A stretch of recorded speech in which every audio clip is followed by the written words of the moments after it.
Good morning, everyone. It's Grandpa Hickory. Hope all is well with you. I got my Yorkshire Gold tea. I hope you got your coffee or whatever. It's still kind of hot. I just poured me another cup. You know, I like that Yorkshire Gold tea. It's one tea bag. It don't have string on it. It's a British tea, Yorkshire Gold. And you put your tea bag in it, you pour your boiling water in it, you let it steep.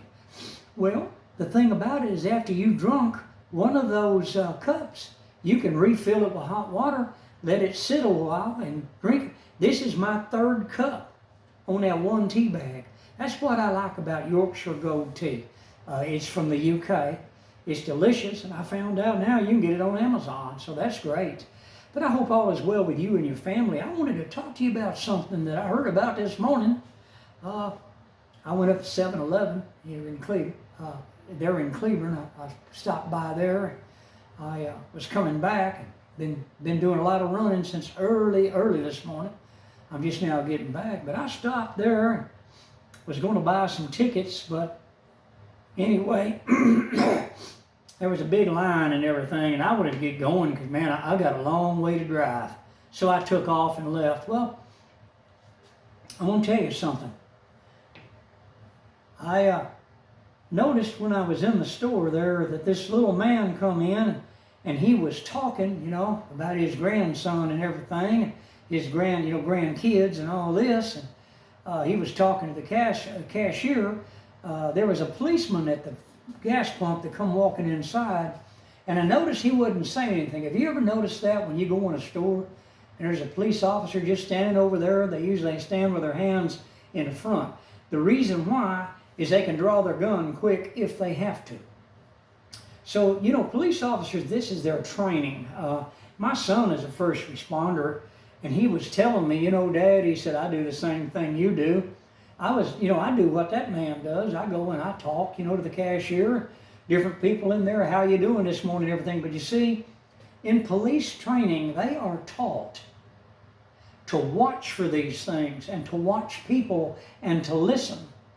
And if a man talks, you know, and moves around and everything like I do, and like most elderly people that I know of do, and my son, he's a young feller, he's 50, and he does the same thing I do. But let me tell you something. The police officers, they see this as a sign that someone has something to hide. See, with a police officer and law enforcement, you're either a perpetrator or you're a victim, which they call a perp or a victim. And that's just the way they are. That's their training. They're trained that way. Hey, listen, they have to survive, people, because they are, when they put their uniforms on every morning, they are literally a target. They're just a target. So they have to be careful, people. And they have to be attentive. Well, anyway, like I said, I left 7-Eleven, and I was going on driving down the road. You know, that officer done left, and so did that little man. Well, I got down the road, about a mile down the road, and I looked, and the officer had that little old man out of his car, making him walk, you know, in the parking lot right there beside the road, making him walk on that yellow line with his hands above his head. And then he would make him stop and raise one leg. Then when he told him to put it down, he'd put it down. Then he'd tell him, now rise the other one. He'd raise the other one. Well, even me, I mean, you know, if you're not used to doing it, you can't do it. And, you know, I was talking to my doctor one time. He said, no elder can pass a DUI test. I said, what do you mean? He said, a lot of elders get DUIs when they haven't even drank a lick. They haven't even touched the bottle. They didn't drink nothing, no beer, no nothing. But see, these things go on a lot. And any road, I found out that there's an HOA down the other side of Granbury, and I was planning on moving down there.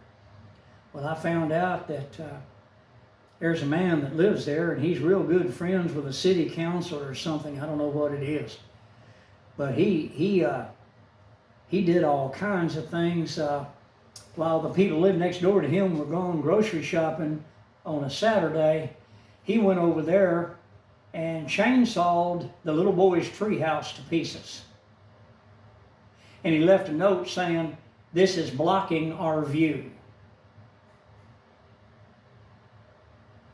People, see, I was going to move down there at one time. I was going to buy a house down there, but when the election was stolen and them people come in that destroyed the economy, house prices, rent, everything else, all property prices, property taxes, rent, everything else went skyrocketing through the roof.